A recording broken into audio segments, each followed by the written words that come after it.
Rachel Miller wiped the sweat from her forehead as she stepped out of the small wooden church in the heart of Fort Collins. The summer of 1875 was particularly harsh in Colorado Territory, and the sun beat down mercilessly on the dusty streets. At 23, Rachel had already earned a reputation as the most dedicated nurse in the frontier town. Her gentle hands had brought comfort to countless settlers, soldiers, and their families during times of illness and injury.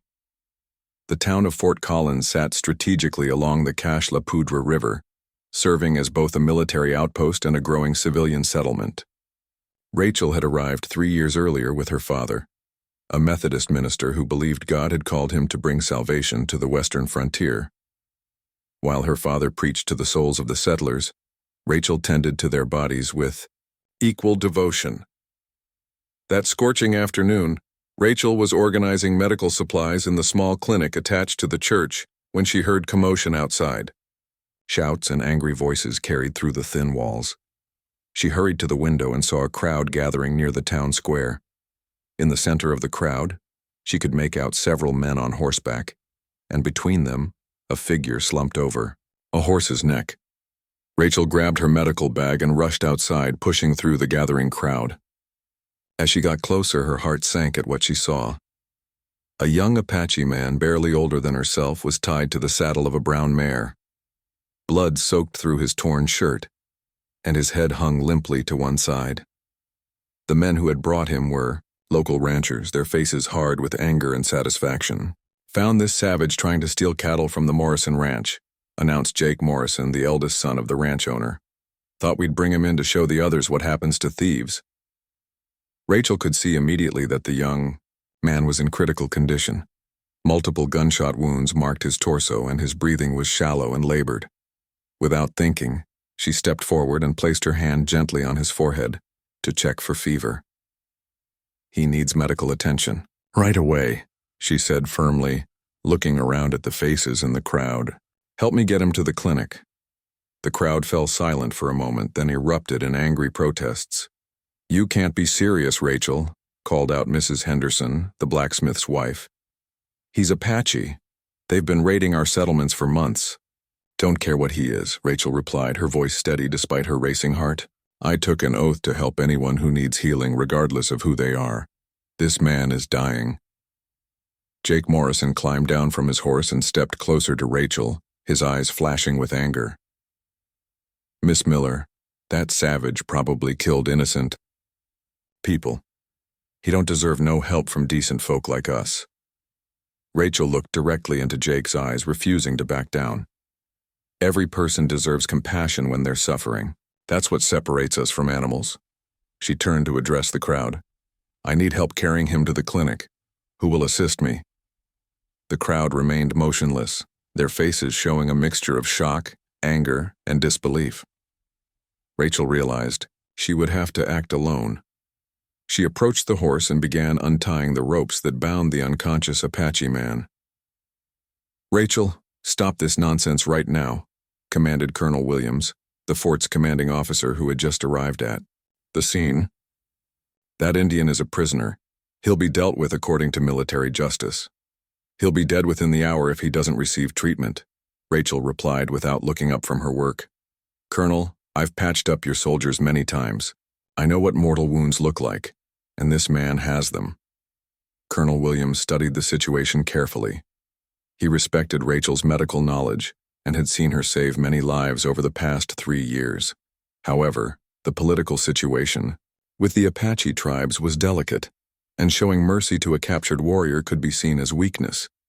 "The town council needs to decide this matter," the colonel said finally. "Until then, he remains a prisoner." Rachel finished untying the ropes and carefully helped the Apache man slide down from the horse. He was completely unconscious now, his skin pale beneath its natural color. She struggled to support his weight as she began walking toward the clinic. "I won't let a man die while bureaucrats debate," she said over her shoulder. "Anyone who wants to stop me will have to do it by force." The crowd watched in stunned silence as Rachel half-carried, half-dragged the wounded Apache toward the small clinic building. Her determination was absolute, and something in her voice warned everyone present that she would not be deterred. As she reached the clinic door, Rachel's father appeared beside her. Reverend Miller was a thin, gentle man with graying hair and kind eyes. Without a word, he took the Apache man's other arm and helped his daughter carry him inside. "Rachel," he said quietly as they laid the man on the examination table. "You know what this will cost us." Rachel was already examining the wounds, her trained hands moving quickly and efficiently. "I know, Papa, but I also know what it would cost my soul if I turned away from someone in need."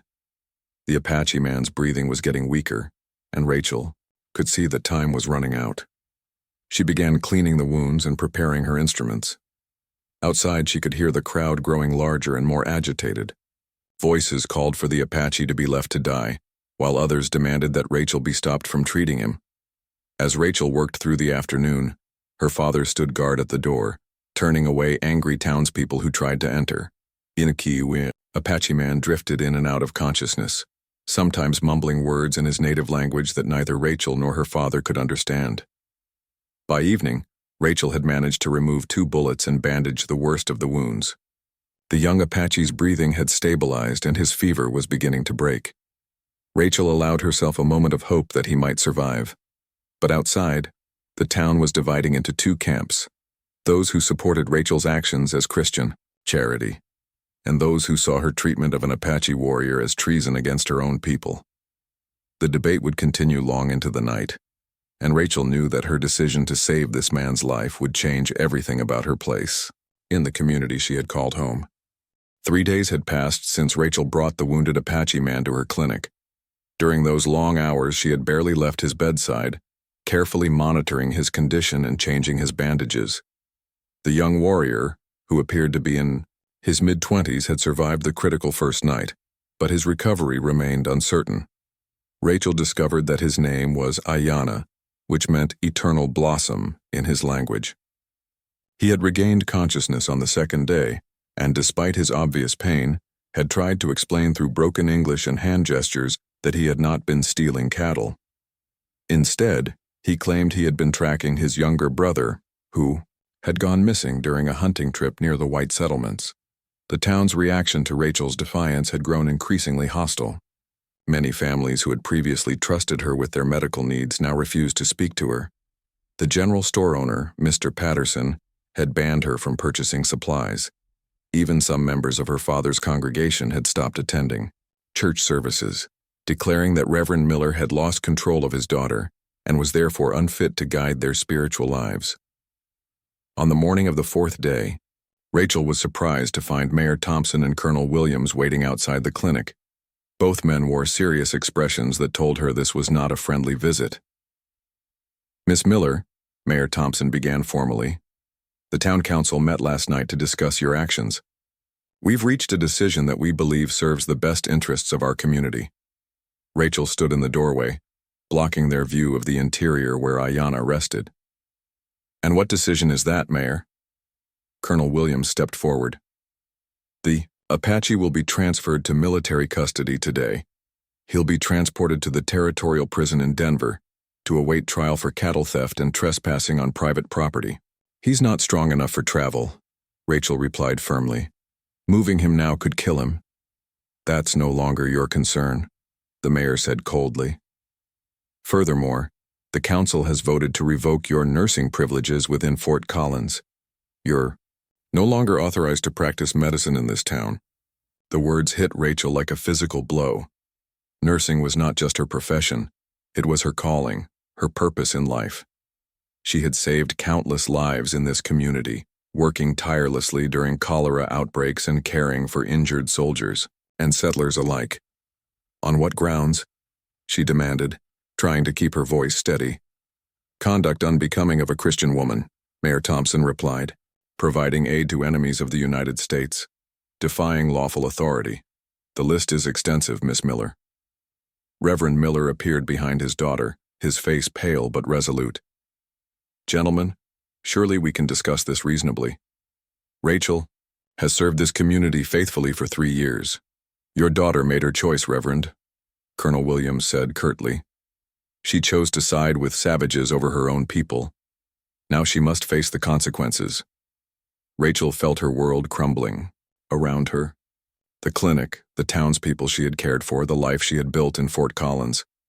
All of it was being stripped away because she had followed her conscience and her medical oath. "When will you take him?" she asked quietly. "Within the hour," the colonel replied. "I suggest you say your goodbyes to your patient and pack your belongings. The council expects you to leave Fort Collins by sunset." After the officials left, Rachel returned to Ayanna's bedside.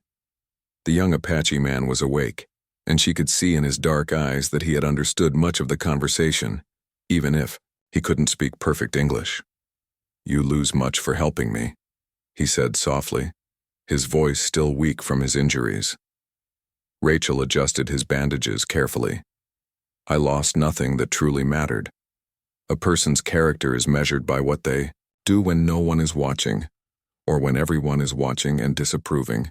Ayanna studied her face intently. "My people have word for you.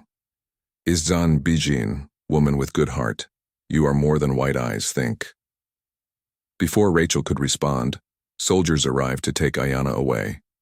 She watched helplessly as they loaded him onto a wagon, knowing that his wounds were not fully healed and that the journey to Denver might indeed kill him. As the wagon rolled away from the clinic, Ayanna turned back to look at her one last time, pressing his hand to his heart in what she understood was a gesture of gratitude and respect. By late afternoon, Rachel and her father had packed their few belongings into their small wagon. Word of their departure had spread throughout the town, and as they prepared to leave, a small crowd had gathered. Most faces showed satisfaction or indifference, but Rachel noticed a few people who looked ashamed or sad to see them go. Mrs. Watson, an elderly widow whose life Rachel had saved during a bout of pneumonia the previous winter, approached the wagon with tears in her eyes. "I don't agree with what you did, child," she said quietly, "but I can't forget how you sat by my bedside for 3 days when I was dying. You have a gift from God, and I pray you'll find a place where you can use it." Dr. Hawkins, the town's only other medical practitioner, also came to say goodbye. He was an older man who had initially resented Rachel's skill and dedication, but had grown to respect her abilities. "You're a better healer than I am, Miss Miller," he admitted grudgingly. "This town is losing something precious even if they're too stubborn to see it." As the sun began to set behind the Rocky Mountains, Rachel and her father drove their wagon out of Fort Collins. Rachel didn't look back at the town where she had hoped to spend her life serving others. Instead, she focused on the road ahead, uncertain where it would lead, but determined to continue following the path her conscience had set for her. That night, they camped under the stars near a small stream. As Rachel lay in her bedroll listening to the sounds of the wilderness around them, she thought about Ayanna and wondered if he would survive his journey to prison. She also wondered about his missing brother and whether the young Apache would ever be reunited with his family. Her father sat by their small campfire reading his Bible by the flickering light. "Rachel," he said softly, "I want you to know that I'm proud of what you did. It takes true courage to do what's right when everyone around you says you're wrong." Rachel smiled at her father through the darkness. Despite everything they had lost, she felt a strange sense of peace. She had stayed true to her principles even when it cost her everything she had worked for. Tomorrow would bring new challenges and uncertainties, but tonight, under the vast Colorado sky, she felt that she had chosen correctly. 2 weeks had passed since Rachel and her father left Fort Collins. They had traveled south through the Colorado Territory, stopping in small settlements along the way where Reverend Miller preached to anyone willing to listen, and Rachel offered her medical services to those in need. Word of their story had begun to spread ahead of them, carried by travelers and traders who moved between the frontier towns. Their current destination was the growing city of Colorado Springs, where Reverend Miller hoped to find a church that would welcome his ministry. The wagon wheels creaked steadily as they made their way through the foothills of the Rockies, following a well-worn trail that connected the scattered communities of the territory. As they approached Colorado Springs, they noticed something unusual. A large group of horsemen was gathered on a hill overlooking the trail, their figures silhouetted against the morning sun. Rachel felt a moment of fear, wondering if they had encountered bandits or hostile Indians. But as the riders began descending toward them, she could see that they wore uniforms and carried banners. The lead rider was a distinguished-looking man with silver hair and a carefully maintained mustache. He wore the uniform of a cavalry officer, but Rachel noticed that his insignia were different from those she had seen on soldiers from Fort Collins. As he approached their wagon, he removed his hat respectfully. "Miss Rachel Miller?" he asked in a cultured Eastern accent. "Yes," Rachel replied cautiously, unsure what to expect. The officer smiled warmly. "I am Colonel James Morrison, commanding officer of the Colorado Volunteer Cavalry. I've traveled here specifically to meet with you, miss. Would you and your father consent to accompany me to Colorado Springs? I have something important to discuss with you." Rachel noticed that this Colonel Morrison bore no resemblance to Jake Morrison, the rancher's son who had brought Ayanna to Fort Collins. The name was apparently coincidental. She also observed that the soldiers behind him seemed different from the rough frontier troops she was accustomed to seeing. These men carried themselves with discipline and pride, and their equipment was well maintained. "What is this about, Colonel?" Reverend Miller asked, his protective instincts aroused. "Sir, your daughter has become something of a legend throughout the territory," Colonel Morrison replied. "Stories of her courage and compassion have reached the ears of some very important people. I represent a group that would like to honor her actions publicly." Rachel was confused. "Honor my actions?" "Colonel, I was cast out of Fort Collins for treating an Apache warrior. Most people consider what I did to be treason. Miss Miller, most people lack the vision to see beyond the prejudices of their time," the colonel said earnestly. "But some of us recognize moral courage when we see it. Please, allow me to escort you to Colorado Springs, and all will be explained." Uncertain, but curious, Rachel and her father agreed to accompany the cavalry unit. As they rode together toward Colorado Springs, Colonel Morrison began to explain the remarkable chain of events that had brought him to seek them out. "The Apache man you treated, Ayanna, never made it to prison in Denver," he began. "The wagon carrying him was attacked by his tribal brothers who freed him from his captors. But here's what makes your story remarkable. Before they took him away, Ayanna insisted on speaking to the commanding officer of his military escort." Rachel leaned forward, hanging on every word.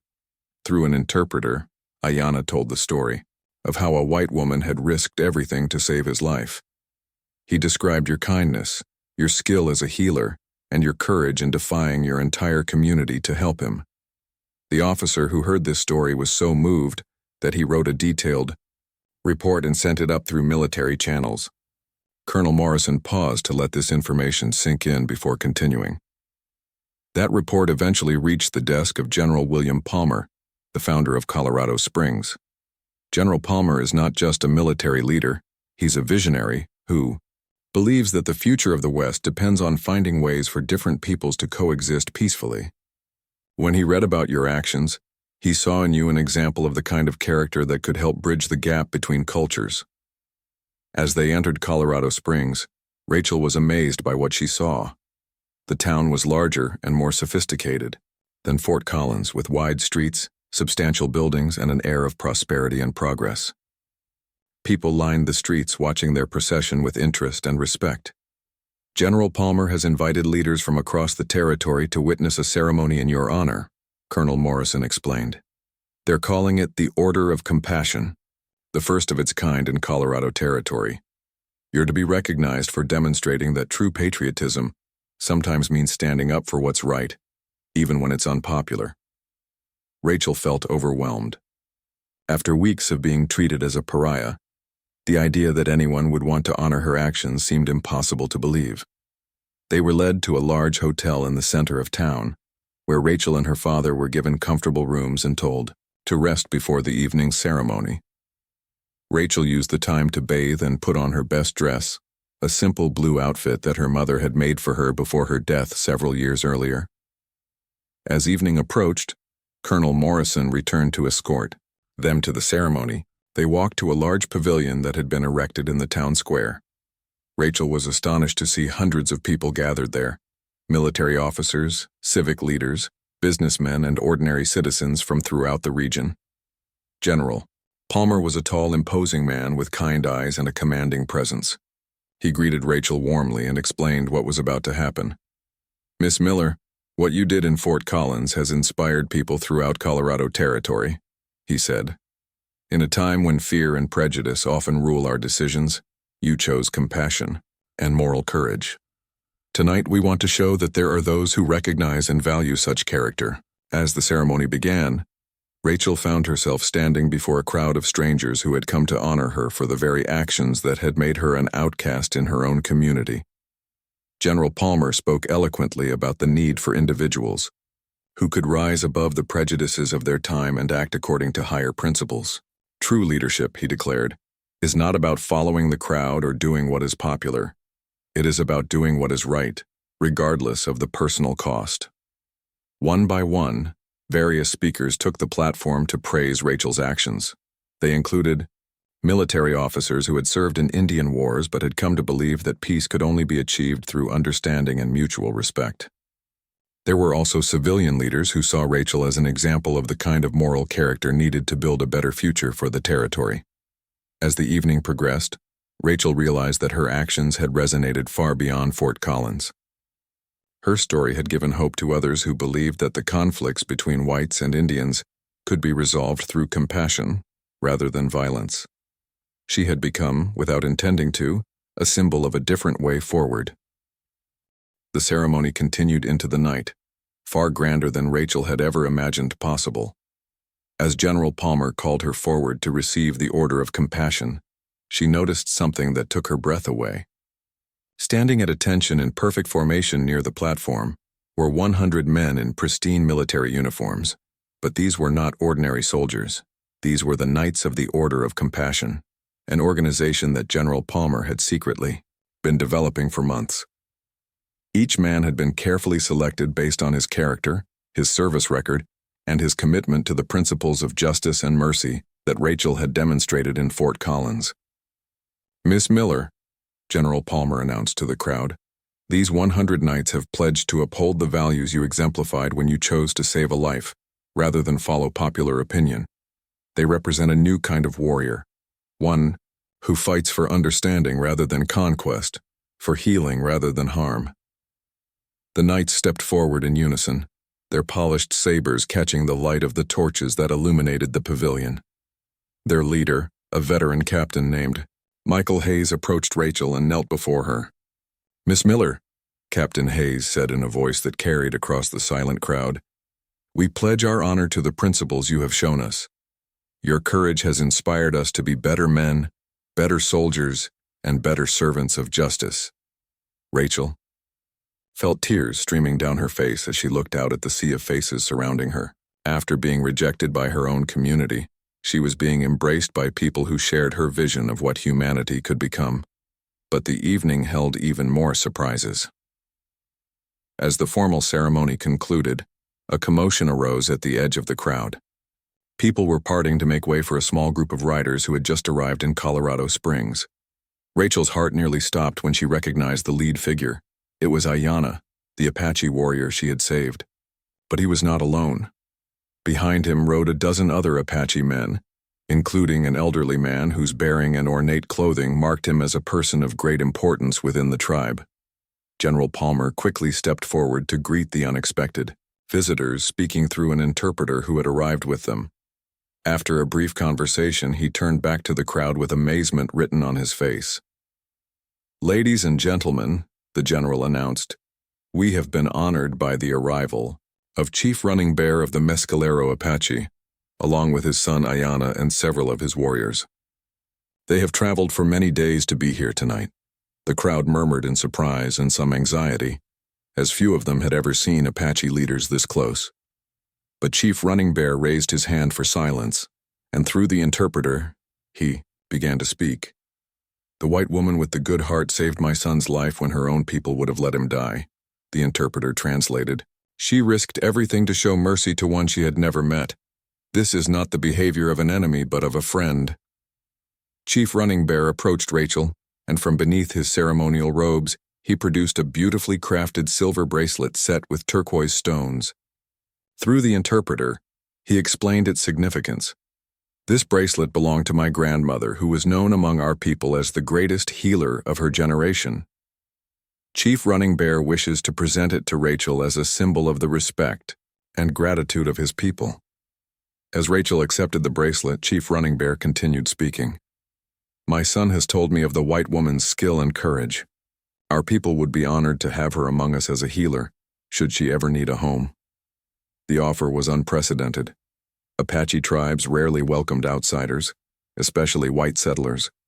But Rachel's actions had earned her a place in their hearts, and their respect for her medical abilities made her valuable to any community. Ayana stepped forward and spoke directly to Rachel in his improving English. You saved more than my life, he said solemnly. You saved my spirit. I was filled with hate for all white people because of the pain they had caused my family. But your kindness showed me that not all white eyes are the same. Some have hearts as good as any Apache. General Palmer seized upon this moment to make a profound announcement. This meeting between Miss Miller and Chief Running Bear represents exactly what we hope to achieve with the Order of Compassion. It proves that understanding between our peoples is possible when we act with courage and good faith. He turned to address both the crowd and the Apache delegation. I propose that Miss Miller serve as an official liaison between the military authorities and the Apache tribes of this region. Her demonstrated ability to build trust across cultural lines makes her uniquely qualified for such a role. The suggestion was revolutionary. The idea of a woman, especially one so young, serving in any official capacity with Indian tribes was almost unheard of. But Rachel's actions had already shattered conventional expectations, and the presence of Chief Running Bear's delegation provided powerful evidence of her effectiveness. Colonel Morrison, who had escorted Rachel to Colorado Springs, stepped forward to add his support. General Palmer, the military command has been searching for new approaches to our relationships with the Indian tribes. Miss Miller's methods have proven more effective than years of warfare in building mutual respect. As the evening drew to a close, Rachel found herself surrounded by the 100 knights who had pledged to uphold her example.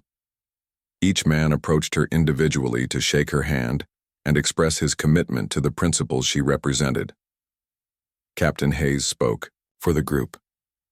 Miss Miller, we were soldiers before tonight, but now we are something more. We are guardians of compassion, protectors of those who cannot protect themselves, and builders of bridges between peoples who have known only conflict.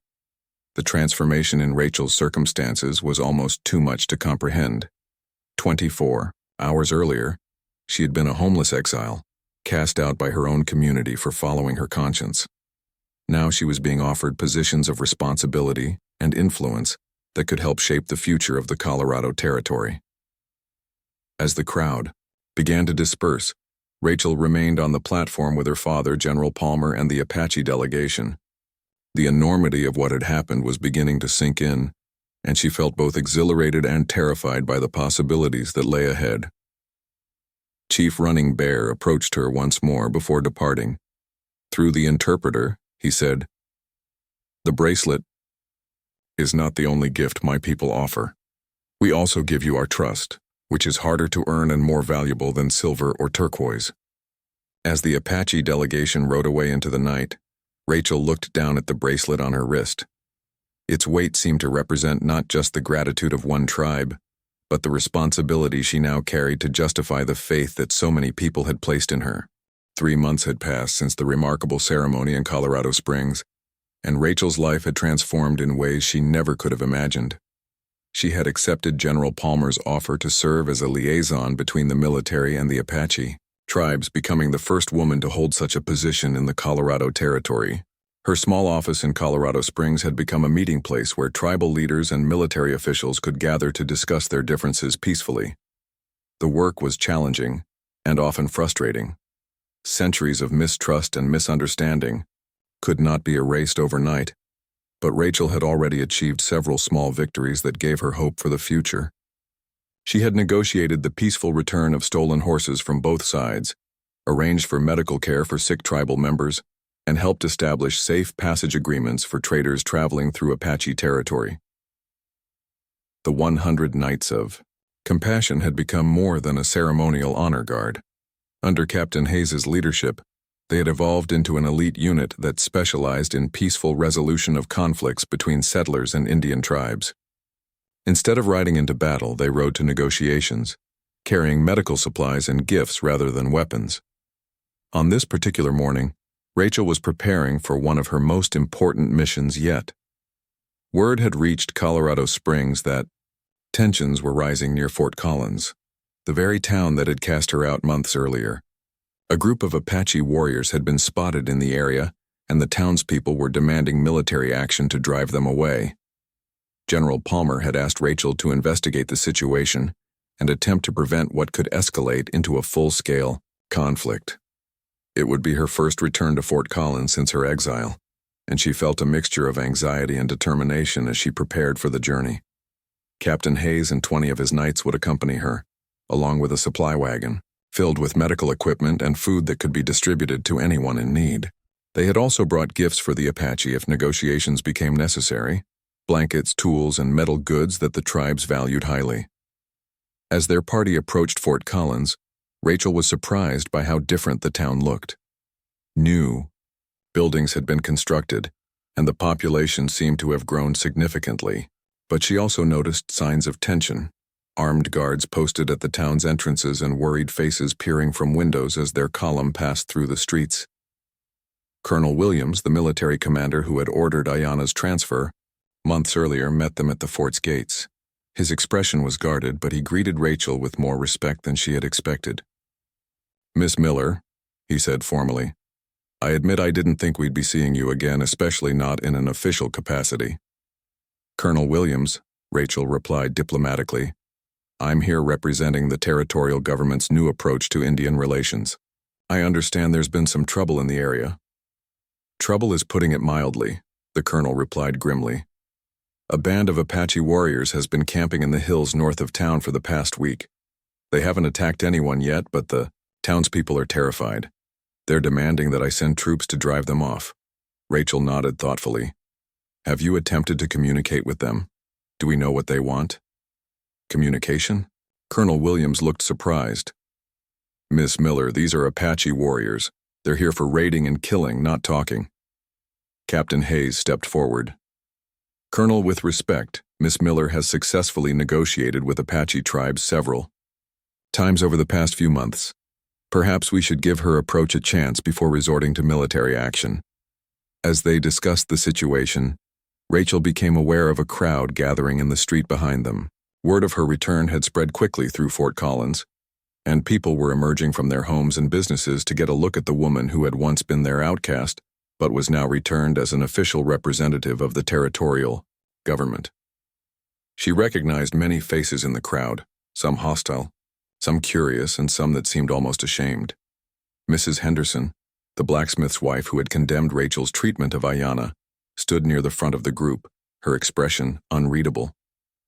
Mayor Thompson pushed through the crowd, his face red with anger and embarrassment. "Colonel Williams, what is the meaning of this? Why is this woman being allowed back into our town?" "Mr. Mayor," Rachel said calmly before the colonel could respond, "I'm here on official territorial business. I represent the new Indian Relations Office established by General Palmer." "I don't care what fancy title they've given you," Mayor Thompson snapped. "You betrayed this community when you helped that Apache savage. You have no business here." Captain Hayes and several of his knights moved closer to Rachel, their hands resting on their sword hilts. The gesture was subtle but unmistakable. Rachel was under their protection, and they would not tolerate threats or disrespect toward her. "Mr. Mayor," Captain Hayes said in a voice that carried clear authority, "Miss Miller is here as an official representative of the territorial government. She will be treated with the respect that office demands." The tension in the crowd was palpable, but before the situation could escalate further, an unexpected voice called out from the back of the group, "Let her speak." The voice belonged to Dr. Hawkins, the town's physician who had bid Rachel farewell months earlier. He pushed through the crowd, his medical bag in hand and his clothes showing the signs of a man who had been working long hours. "Dr. Hawkins," Rachel said with genuine warmth, "it's good to see you again." The elderly physician approached her with a mixture of relief and exhaustion on his face. "Miss Miller, I'll be honest with you. This town has been struggling without your medical skills. We've had 2 cholera outbreaks and a typhoid epidemic, and I'm not getting any younger. If you're here in an official capacity, maybe you can help us with more than just Indian troubles." Rachel felt a pang of sadness for the suffering that had occurred in her absence, but also a glimmer of hope that her skills might once again be welcome in Fort Collins. "Dr. Hawkins, I'd be happy to assist with any medical emergencies while I'm here," she replied. "But my primary mission is to investigate the Apache presence and find a peaceful solution." At that moment, a rider approached at full gallop from the direction of the hills.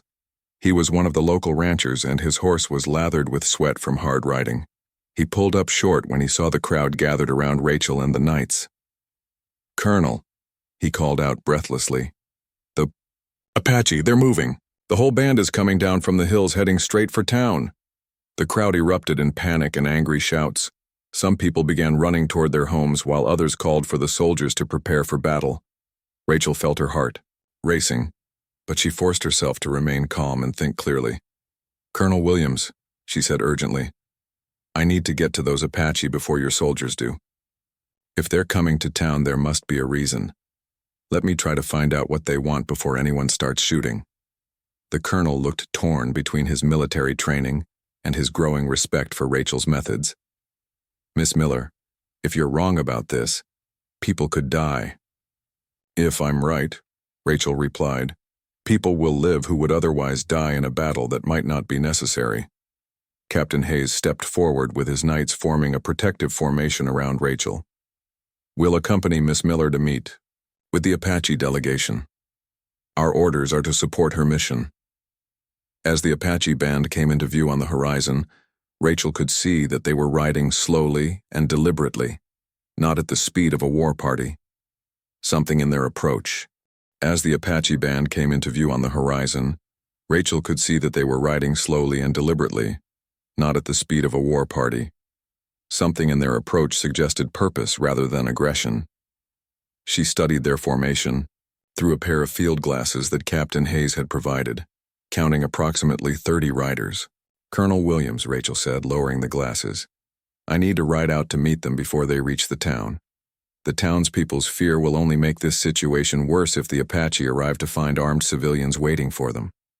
"Absolutely not," the colonel replied firmly. "I cannot allow you to put yourself in that kind of danger, Miss Miller. These could be hostile warriors." Rachel turned to face the crowd of townspeople, many of whom were now openly carrying weapons. Their faces showed the same fear and anger she had seen months earlier when Ayanna had been brought to town as a prisoner. "Then come with me," she said to Colonel Williams. "Bring a small escort, but leave the majority of your troops here to keep the peace in town. If this goes badly, you'll need them to protect the civilians." After a moment of internal struggle, the colonel nodded his agreement. "Captain Hayes, can your knights provide adequate protection for Miss Miller?" "That's exactly what we're here for, sir," Captain Hayes replied with confidence. Rachel quickly gathered her medical supplies and the gifts they had brought for potential negotiations. As she prepared to ride out, Dr. Hawkins approached her once more. "Rachel," he said quietly, using her first name for the first time, "I don't know what those Apache want, but I want you to know that some of us never forgot the good you did here. You saved more lives in this town than anyone wants to admit." Rachel squeezed the old physician's hand gratefully. "Thank you, Dr. Hawkins. That means more to me than you know." As Rachel's party rode out from Fort Collins toward the approaching Apache band, she felt the weight of responsibility settling on her shoulders.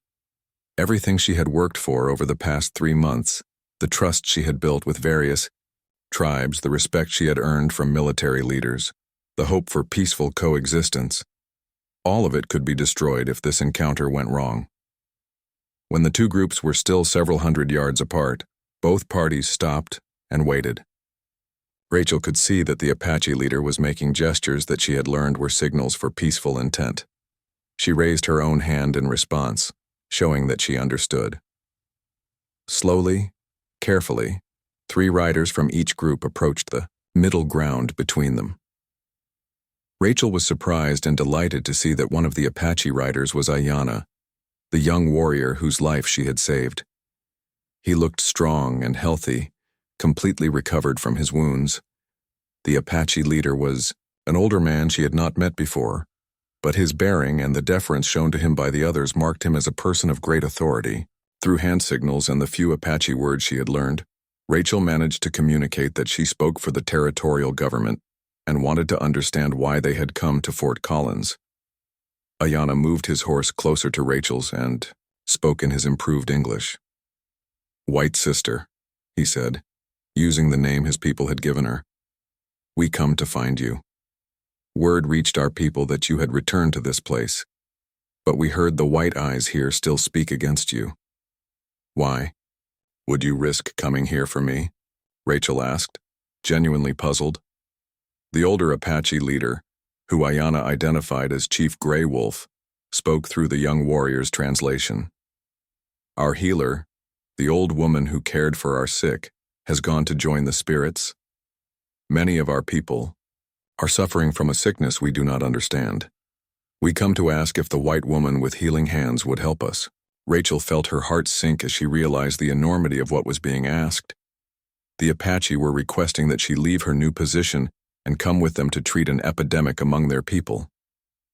Such a decision would be seen by many as abandoning her own race to help the enemy. "What kind of sickness?" Rachel asked, her medical training taking precedence over political considerations. Ayanna described symptoms that Rachel immediately recognized as influenza, probably introduced by contact with white traders or settlers. For people with no previous exposure to the disease, it could be devastating. "How many are sick?" she asked. "Many children, many elders," Ayanna replied gravely. "Some have already died. Our medicine men do what they can, but this sickness is not like others we know." Rachel looked back toward Fort Collins, where she could see the townspeople watching anxiously from a distance. Then she looked at the Apache warriors surrounding her, proud men who had swallowed their pride to ask for help from someone they had once considered an enemy. "Chief Grey Wolf," she said formally, addressing the Apache leader directly. "I will come with you to help your people, but I ask for something in return." The chief nodded, indicating that he was willing to listen to her terms. "I want your word that your warriors will not raid any settlements while I am treating your sick, and I want permission to bring medical supplies and additional helpers if they are needed." After a brief discussion among the Apache, Chief Grey Wolf agreed to her conditions. But Rachel had one more surprise for them. "Ayanna," she said, "I want you to ride back to Fort Collins with me first. There are people there who need to hear what you've told me." The young Apache warrior looked uncertain. "White sister, your people tried to kill me when I was here before." "Things have changed," Rachel assured him. "Trust me." The ride back to Fort Collins was tense but uneventful. As they approached the town, Rachel could see the alarm on people's faces as they realized she was bringing an Apache warrior into their midst. But the presence of the Knights of Compassion and Colonel Williams seemed to reassure them that the situation was under control. Rachel called for the townspeople to gather in the square, the same place where months earlier they had demanded that Ayanna be left to die. Now she stood before them with that same Apache warrior at her side, preparing to ask them for something that would test how much they had truly learned from recent events. "People of Fort Collins," Rachel began, her voice carrying clearly across the crowd. "You see before you Ayanna, the Apache warrior whose life I saved in this very place. He has come here not as an enemy, but as an ambassador from his people." "The crowd murmured uneasily, but Rachel continued before anyone could interrupt. "The Apache are facing an influenza epidemic that is killing their children and elders. They have asked me to come and help them, just as I helped Ayanna. But I cannot do this alone. I need medical supplies, food, and volunteers to assist me. Mayor." Thompson stepped forward, his face red with indignation. "Miss Miller, you cannot seriously expect this community to provide aid to Apache Indians." "Mr. Mayor," Rachel replied calmly, "I expect this community to act according to the Christian principles it claims to embrace. Christ himself said that we should love our enemies and do good to those who persecute us." Dr. Hawkins surprised everyone by stepping forward. I'll go with you, Rachel. Those people are suffering, and as a physician, I took an oath to help anyone in need of medical care. His announcement seemed to break something loose in the crowd. Mrs. Watson, the elderly widow whose life Rachel had saved, came forward with a basket of food. If Dr. Hawkins is going, then I'll contribute what I can to help. One by one, other townspeople began to step forward. Some offered medical supplies, others food or blankets.